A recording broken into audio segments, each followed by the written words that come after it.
ഒരു കുട്ടിയെ പ്രസവിക്കപ്പെട്ടതിന് ശേഷം 7-ാം ദിവസം സുന്നത്താക്കപ്പെട്ട 3 കാര്യങ്ങളുടെ ഗൗരവം ഉൾക്കൊള്ളാൻ നിങ്ങളുടെ ശ്രദ്ധയെ ഞാൻ ക്ഷണിക്കുകയാണ്.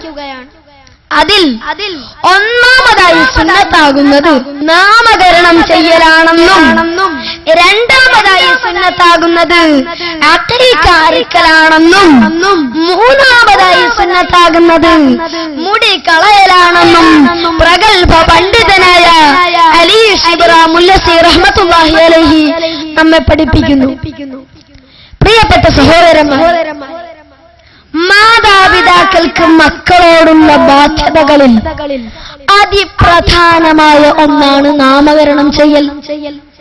പ്രിയപ്പെട്ട മുസ്ലിമേ, നിനക്കേതു പേരാണ് നല്ലതെന്നും നിനക്കനുഗ്രഹമായി അല്ലാഹു സുബ്ഹാനഹു വ തആല നൽകിയ മക്കൾക്ക് ഏതു പേരിടണമെന്നും റഹ്മത്തുൽ ലിൽ ആലമീൻ മുഹമ്മദുർ റസൂലുള്ളാഹി സ്വല്ലല്ലാഹു അലൈഹി വസല്ലം തങ്ങൾ നമ്മെ പഠിപ്പിക്കുന്നു.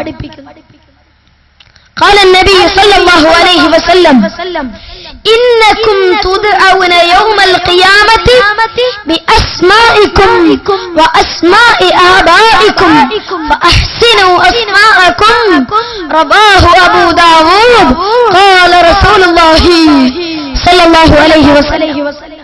നബി സല്ലല്ലാഹു അലൈഹി വസല്ലം തങ്ങൾ നമ്മെ പഠിപ്പിക്കുന്നു, ഖിയാമത്ത് നാളിൽ നിങ്ങളെ നിങ്ങളുടെ പേരുകൾ കൊണ്ടും നിങ്ങളുടെ പിതാക്കന്മാരുടെ പേരുകളെ കൊണ്ടുമാണ് വിളിക്കപ്പെടുന്നത്.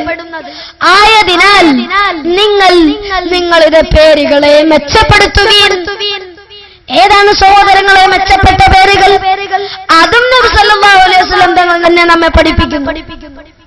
ഏറ്റവും മെച്ചപ്പെട്ട പേരുകൾ അല്ലാഹുവിന്റെ നാമങ്ങളോടൊപ്പം അബ്ദ് ചേർത്തിടലാണ്. ഏറ്റവും മെച്ചപ്പെട്ട പേരുകൾ ഏതാ?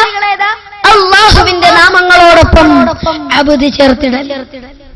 ഉദാഹരണത്തിന് അബ്ദുള്ള, അബ്ദുറഹ്മാൻ, അബ്ദുൽ ഫത്താഹ്, അബ്ദുൽ മജീദ്, അബ്ദുൽ ബസീർ, എത്ര സുന്ദരമായ നാമങ്ങളാണ് സഹോദരങ്ങളെ. കുട്ടി ഭാവിയിൽ ഒരു ഡോക്ടറായാൽ, അല്ലെങ്കിൽ ഒരു അഡ്വക്കറ്റായാൽ, അല്ലെങ്കിൽ ഒരു മതപണ്ഡിതനായാൽ ഡോക്ടർ അബ്ദുൽ മജീദ് കേൾക്കുവാൻ എത്ര സുന്ദരം, എത്ര ആകർഷണീയം. അഡ്വക്കറ്റ് അബ്ദുൽ ഫത്താഹ് കേൾക്കുവാൻ എത്ര സുന്ദരം, എത്ര ആനന്ദദായകം.